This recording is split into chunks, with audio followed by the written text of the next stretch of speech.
Assalamualaikum warahmatullahi wabarakatuh. Halo teman-teman, ketemu lagi dengan saya Hairil Firmansyah dan konten yang saya ini adalah Real Education. Oke, di sini saya sekali lagi akan memberikan suatu edukasi kepada kalian tentang apa yang ada yang di thumbnail itu, yaitu tentang modernisasi dan plus tambahan dari saya sendiri itu untuk bagaimana untuk sukses di zaman atau di era modernisasi ini.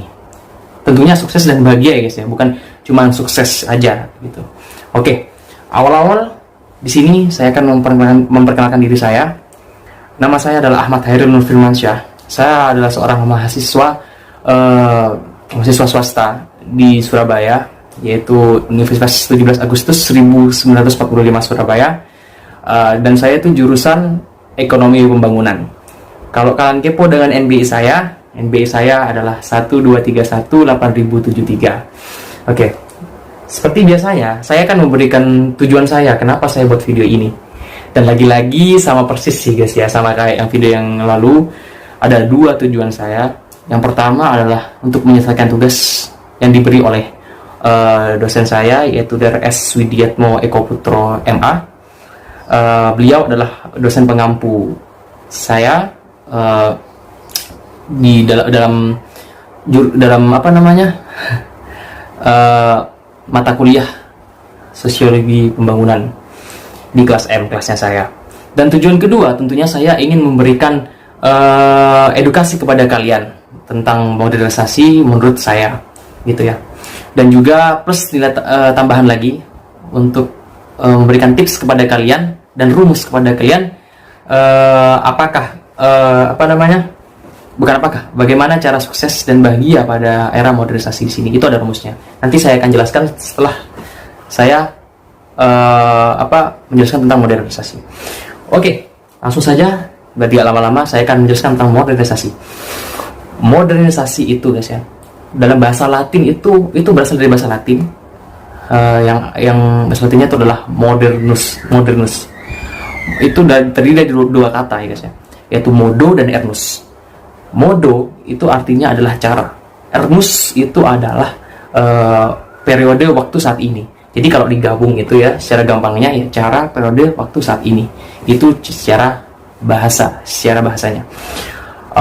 Untuk pengertiannya sendiri, saya mengambil dari Sujono Sukanto ya kalau salah guys ya. Itu beliau memberikan definisi terhadap modernisasi, yaitu adalah perubahan-perubahan dalam masyarakat mengenai tentang norma sosial, nilai sosial dan lain sebagainya yang berkaitan tentang kehidupan sosial gitu ya. Di sini Sujono Sukanto juga menjelaskan bahwa modernisasi ini sebenarnya bukan yang seperti yang kita kira. Banyak orang yang mengira bahwa modernisasi ini muncul gara-gara teknologi gitu ya. Padahal bukan cuma itu guys ya. Justru dasarnya itu dari sosial itu sendiri. Jadi modernisasi ini terbentuk itu baru gitu, bukan pas hal yang baru, bukan new normal, bukan hal yang baru pokoknya guys ya.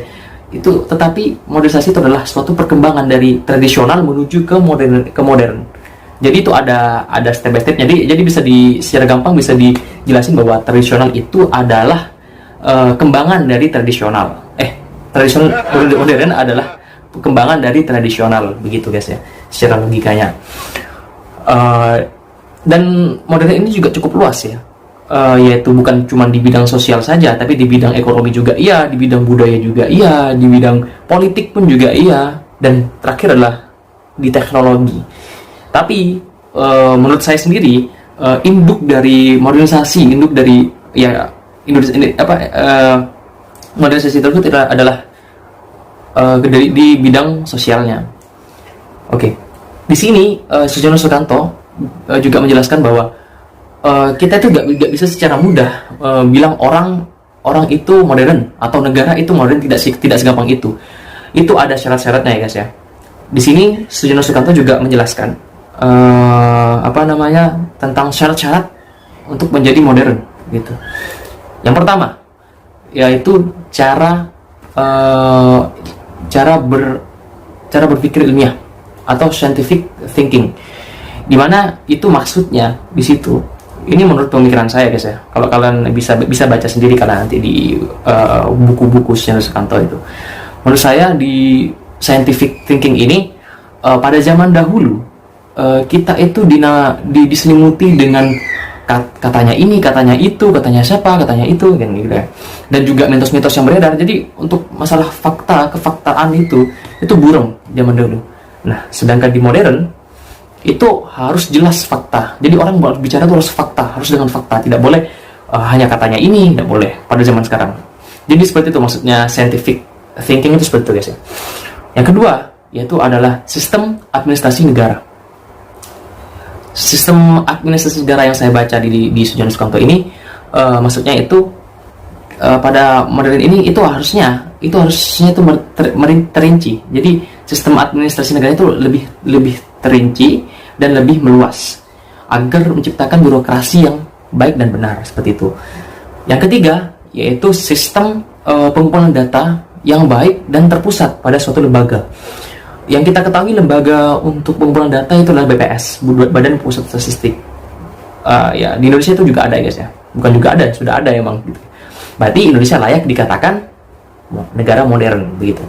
Berikutnya yaitu semacam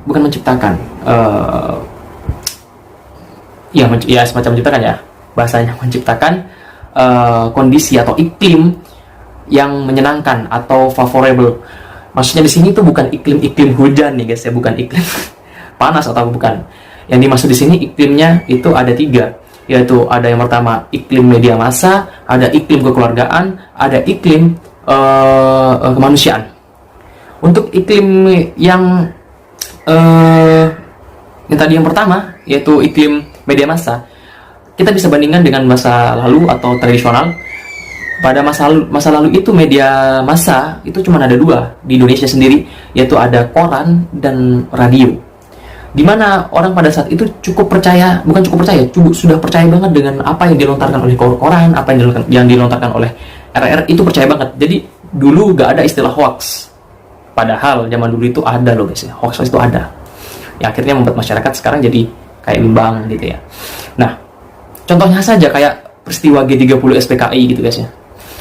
Masyarakat pada awalnya nggak tahu bahwa RRI itu kan seperti disadap ya kalau nggak salah ya oleh PKI di filmnya itu.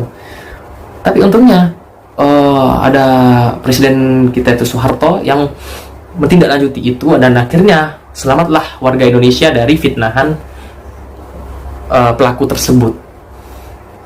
Ya jadinya aman. Nah begitu guys. Jadi di zaman sekarang media massa itu banyak. Bukan cuma dari koran, bukan cuma dari radio, dari televisi pun juga ada, dari media sosial pun juga ada. Itu lebih kompleks. Tetapi juga bagusnya, dan menurut saya heran juga ya, kenapa kok manusia modern itu bisa berubah sebagus itu. Jadi mereka tuh sekarang lebih teliti untuk membaca berita dan lebih detail. Jadi mereka tahu di mana yang berita yang hoax atau tidak, begitu ya guys. Timbul kata-kata hoax itu pun juga pada zaman-zaman modern gitu guys ya. Zaman dulu tuh mungkin nggak ada gitu. Menurut saya mungkin nggak ada, karena saya belum pernah dengar sih koran-koran atau Soeharto dulu bilang ada berita hoax, nggak ada. Saya nggak pernah dengar sih gitu ya. Oke, itu yang masalah media massa. Untuk yang iklim kekeluargaan, maksudnya itu family guys ya. Jadi kalian itu meskipun saudara kalian itu ada di Amerika Serikat atau dimanapun itu, dan di Jakarta dimana berjauhan dengan kalian bisa kapanpun untuk bertemu dengan dia meskipun secara virtual. Tapi kalian itu juga bisa menurunkan kadar kerinduan kita gitu ya. Gitu. Jadi itulah kenapa kok menyenangkan di iklim kekeluargaan itu maksudnya. Terus ada di iklim kemanusiaan. Jadi sebenarnya adanya modernisasi ini, kemanusiaan lebih tinggi.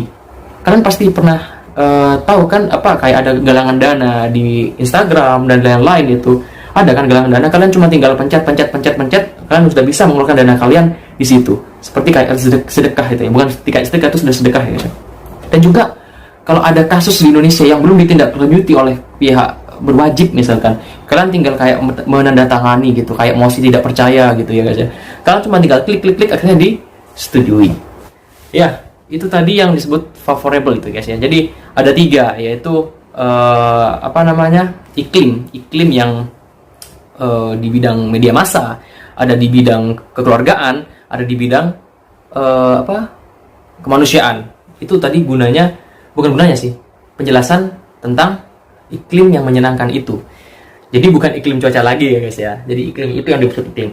Yang berikutnya yaitu ada tingkat organisasi yang tinggi. Jadi di sini tingkat organisasi tinggi itu bukan banyaknya organisasi ya guys ya. Tapi di sini organisasi banyak, tapi banyak yang tinggi juga. Maksudnya nilainya tinggi, kualitasnya tinggi gitu guys. Bukan cuman kayak ada organisasi saja, cuman hanya ada organisasi aja atau banyak organisasi aja, tapi organisasi itu berjalan dengan baik juga itu. Maksudnya di syarat-syarat organisasi ini. Yang berikutnya adalah sentralisasi wewenang ya guys ya. Sentralisasi wewenang pada dalam permasalahan atau penanggulangan tentang sosial gitu guys ya. Jadi itu harus ada lembaga yang terfokus pada hal tersebut agar ya itu tadi balik ke birokrasi itu biar kayak lebih mantap lah gitu guys ya. Itu penjelasan dari Sujono Sukanto. Oke, itu dari semua itu tadi kalian bisa memahami sendiri ya bahwa Indonesia itu secara gamblang ya, secara gampang kalian bisa memikir bahwa Indonesia sudah masuk ke negara modern karena termasuk semua ya di situ. Untuk individunya, untuk kalian sendiri, kalian bisa cross check sendiri tadi dari syarat-syarat itu apakah kalian sudah masuk ke individu yang modern atau belum. Karena banyak orang yang salah paham tentang modernisasi ini, atau modern itu banyak salah paham. Banyak yang berpikiran bahwa modern itu adalah individualis gitu. Padahal nyatanya secara ilmunya gitu guys ya, sosialis lah modernisasi itu. Bukan individualis gitu guys ya. Jadi bukan aku kamu, tapi aku kamu aku gitu guys. Kayak romantis gitu guys. Oke. Ternyata guys ya, dalam modernisasi ini itu ada tanda-tandanya juga. Hadirnya modernisasi ke Indonesia atau hadirnya modernisasi di dunia ini itu ada tanda-tandanya juga, ada gejala-gejalanya. Oke. Di sini saya akan jelaskan gejala-gejalanya. Gejala-gejala dari modernisasi ini terbagi dari beberapa bidang nih guys ya. Ada di bidang budaya, ada di bidang politik, ada di bidang ekonomi, ada di bidang sosial gitu. Oke, yang pertama itu di bidang budaya. Masuknya modernisasi itu ada gejala, pertama kali gejalanya yaitu semakin terkikisnya tradisi tradisional yang ada di daerah tersebut. Dan di mana hal itu dikarenakan ada gaya-gaya atau tradisi-tradisi luar yang masuk ke dalam negeri atau masuk ke dalam individu yang akhirnya membuat tradisi yang lalu, yang awal itu menjadi pudar gara-gara hal yang masuk itu, tradisi yang masuk baru itu. Itu di bidang budaya. Di bidang politik itu ditandai dengan banyaknya negara-negara yang terbebas dari penjajahan gitu. Dari penjajahan. Dan juga banyak negara-negara yang merdeka. Serta banyak negara-negara yang mengakui tentang hak asasi manusia. Itu juga termasuk di bidang politik ya guys. Juga demokrasi juga masuk di situ guys. Jadi kalau kita kembali mikir ke Indonesia, Indonesia sudah komplit ya guys di situ ya. Udah baiklah dikatakan negara modern. Berikutnya di bidang ekonomi. Di bidang ekonomi ini pada saat modern ini manusia itu sekarang ini kebutuhannya semakin kompleks, semakin banyak dan kompleks sekali. Jadi akan membutuhkan suatu industri-industri yang banyak dan besar gitu guys ya. Jadi itu dari bidang ekonomi. Jadi terfokus pada masyarakatnya itu sendiri, dengan kebutuhan masyarakat itu sendiri. Untuk di bidang sosial itu banyaknya organisasi baru atau kumpulan-kumpulan baru yang tercipta di suatu negara itu atau individu itu. Ya contohnya aja, kita tidak usah jauh-jauh ke sebuah organisasi yang resmi ya. Organisasi yang kayak motor, kumpulan motor Harley atau motor Moge gitu guys ya. Sampai kumpulan helm pun ada, helm Soe, AGV dan lain-lain itu ada. Jadi ya di Indonesia pun banyak kayak gitu, jadi ya layak aja. Jadi dari keempat itu semua tadi, di bidang budaya, politik, ekonomi, dan sosial, itu semuanya Indonesia masuk ini. Jadi Indonesia layak dikatakan negara modern, itu menurut ilmu yang ini. Oke, itu penjelasan tentang modernisasi dari saya ya guys ya. Untuk dampak positif dan negatif mungkin kalian bisa sendiri ya, tidak usah saya kasih tahu kepada kalian, kalian bisa pikir sendiri apa sih positifnya modernisasi, apa sih negatifnya modernisasi, kalian bisa pikir sendiri di situ. Dan juga kalian bisa berspekulasi di situ ya. Karena apa? Saya yakin yang nonton ini tuh orang-orang yang pintar dan hebat, bukan orang-orang yang bodoh gitu ya. Sorry kata-kata saya kasar. Oke. Karena saya sudah selesai menjelaskan modernisasi di sini, saatnya saya untuk menunaikan janji saya kepada kalian. Tadi saya mengatakan di thumbnail bahwa akan ada tambahan bagi penjelasan ini untuk tips sukses dan bahagia, bukan tips dan rumus sukses dan bahagia pada zaman modernisasi. Oke, di sini saya akan sedikit menjelaskan kenapa saya ingin menginformasikan kepada kalian. Itu karena banyak orang-orang yang kesusahan dalam untuk menjadi sukses di masa modernisasi ini.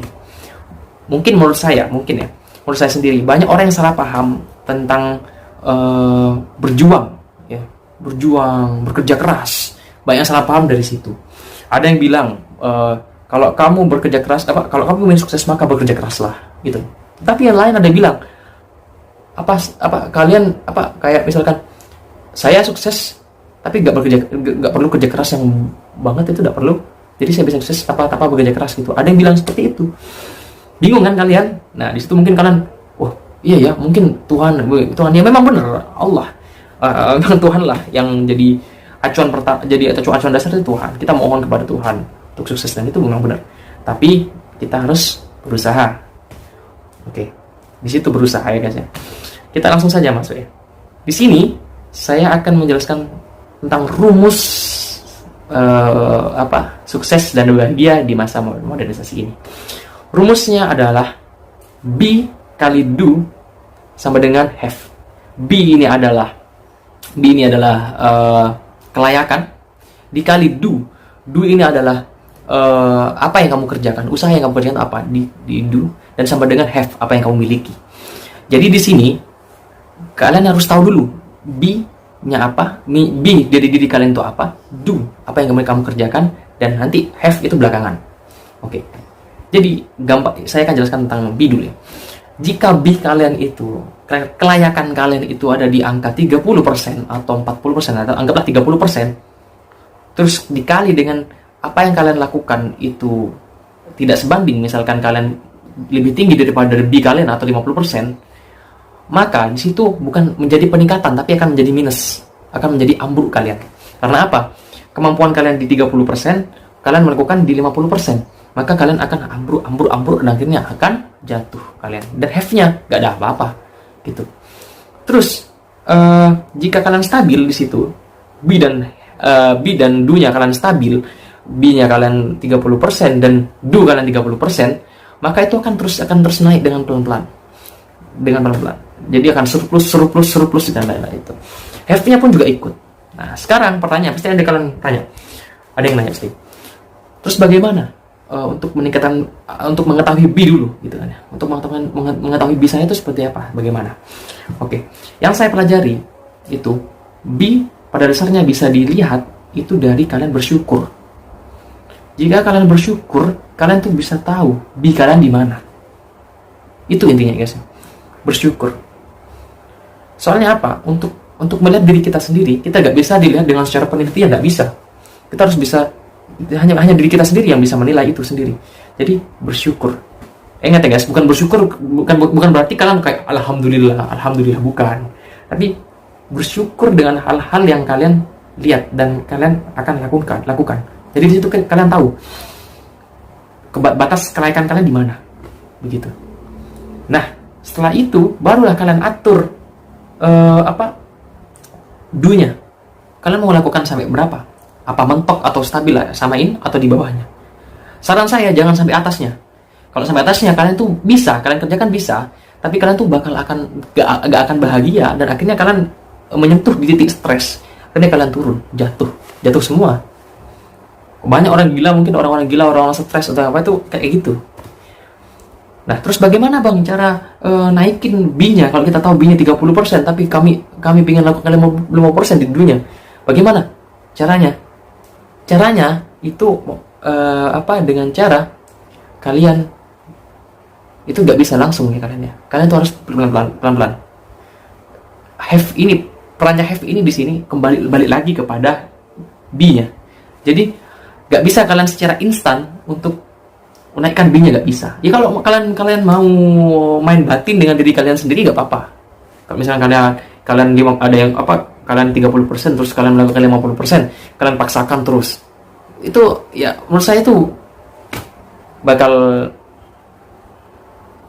kecil kemungkinan sih untuk kalian jadi bahagia gitu. Mungkin sukses mungkin iya, tapi untuk bahagia mungkin tidak gitu ya guys ya. Kalau kalian terus-terusan ini distabilkan, itu kan akan naik dan have apa yang kalian miliki itu bakal naik dan naik terus. Ketika have naik, ini akan berpengaruh terhadap B. Ketika B ini naik, maka terserah kalian mau naikkan, apa kalian mau di stay di situ untuk nanti naikin langsung tiba-tiba naik gitu. Terserah kalian, itu strategi kalian. Ini cuman strategi yang saya gampangkan itu. Strategi yang saya informasikan itu strategi. Nah, itu rumusnya ya guys ya. Jadi dari rumus itu maksud saya kita harus tahu kelayakan diri kita. Bukan berarti kelayakan ini, aduh saya orangnya begini, gak bisa nih kayak gini, gak boleh. Itu gak ada. Maksud saya bukan kayak gitu. Maksud saya kalian itu semuanya adalah orang-orang sukses dan orang-orang hebat. Tapi menurut versi kalian sendiri.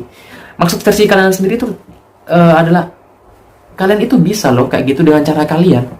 Asalkan kalian gak selalu melakukan sebuah fenomena mental block.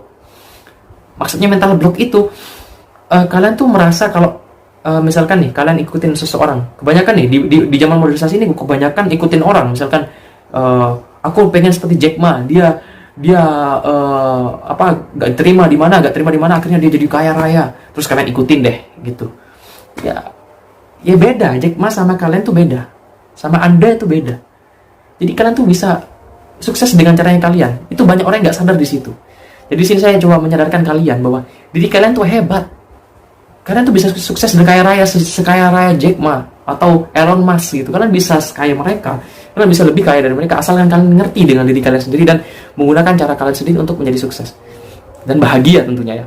Jadi kita belum tahu Jack Ma sama Elon Musk itu apakah dia bahagia, belum tahu gitu ya. Jadi kita harus sukses dan bahagia itu karena lebih nikmat, jauh lebih nikmat guys ya. Jadi pada dasarnya kalian tuh harus tahu kondisi diri kalian. Kalian jangan siksa diri kalian. Itu ada loh di hadis, ya guys ya, di hadis Nabi. Gitu kan. Kalian bisa cek sendiri. Kalau saya ngomong di sini takut saya salah gitu ya. Kalian bisa cek sendiri. Itu ada di hadis. Saya pernah lihat di TikTok itu juga. Ustadz Hadi Dayat pernah menyampaikan tausiahnya bahwa Allah itu sudah memberikan rezeki kepada kalian. Cuma tinggal kalian bagaimana caranya agar mendapatkan rezeki itu. Jadi anggap saja guys ya, ini tangan Allah misalkan. Ini misalkan ya guys ya, jangan aneh-aneh. Ini Allah sudah kayak gini kepada kalian. Kalian tinggal bagaimana caranya ngambil. Ini gampang. Kita ambil buah mangga gitu ya. Atau buah apa aja. Kita tinggal naik petik. Gak sampai kita kayak harus mikir gimana ini ya. Kita harus pakai alat gini. Gak perlu. Kita tinggal naik aja. Potong. Cabut. Gitu. Itu Allah seperti itu sebenarnya. Jadi kita gak perlu sampai kerja keras, sampai kita capek seharian, gak perlu sebenarnya. Ya kalian lakukan dengan apa yang kalian bisa gitu. Dengan sendirinya itu bakal merasa kayak enak kerjakan itu kalian. Jadi begitu guys ya. Jadi tolong ubah pola pikir kalian. Kalian jika ingin kalian sukses, maka ubah pola pikir kalian tentang meraih kesuksesan tersebut. Banyak orang yang mikir kayak gini, wah dia sukses tapi dia memang kerja keras sih gitu. Tapi katanya dia sendiri, mana orang gua gak kerja keras kok, orang biasa aja. Nah berarti kan si dia tahu kalau dirinya itu tahu kapasitas dirinya, tahu dia Jadi dia, enggak kok, gue gak kerja keras, lu mungkin yang mikirnya terlalu berlebihan. Nah itu, ingat ya guys ya, itu. Jadi kalian sebelum melakukan sesuatu aktivitas, jangan kalian minder, jangan kalian malu atau apa. Lakukanlah sesuai dengan apa yang kalian lakukanlah sesuai dengan passion kalian, dengan kelayakan kalian. Tidak perlu kalian berlebihan, tidak perlu. Itu saran saya. Jadi itu ya guys ya, dari rumus dan tips untuk saya, dan semoga ini membantu bagi kalian ya guys ya. Ya karena saya sudah menjelaskan modernisasi dan saya sudah juga menunaikan janji saya tentang plusnya tadi, ya untuk saatnya saya berpisah kepada kalian ya guys ya. Bukan berpisah sih guys ya, kayak terima kasih ya guys ya terhadap kalian yang sudah nonton video saya, dan jangan lupa juga ya di subscribe itu penting ya, agar saya terus semangat memberikan edukasi kepada kalian lagi dan lagi. Dan jangan lupa hidupin tombol loncengnya guys ya, dan like jangan lupa. Dan juga dan kalian jangan lupa juga untuk share kepada teman kalian ketika kalian sudah kalian tertarik dengan video saya dan kalian merasa termotivasi dengan video saya. Alhamdulillah, semoga ada ya guys ya. Kalian sharing juga kepada teman-teman kalian, dan kalian coba menjelaskan dengan omongan kalian sambil melihat video saya. Itu penting kok. Kalian tidak perlu kirim video saya ke orang lagi, nggak perlu lah. Kalian cukup mengerti, paham tentang apa yang saya jelaskan tentang yang tadi. Kalian tinggal omong tuh nggak apa-apa. Itu saya sangat support sekali, luar biasa, agar membantu kalian untuk menjadi sukses ya guys.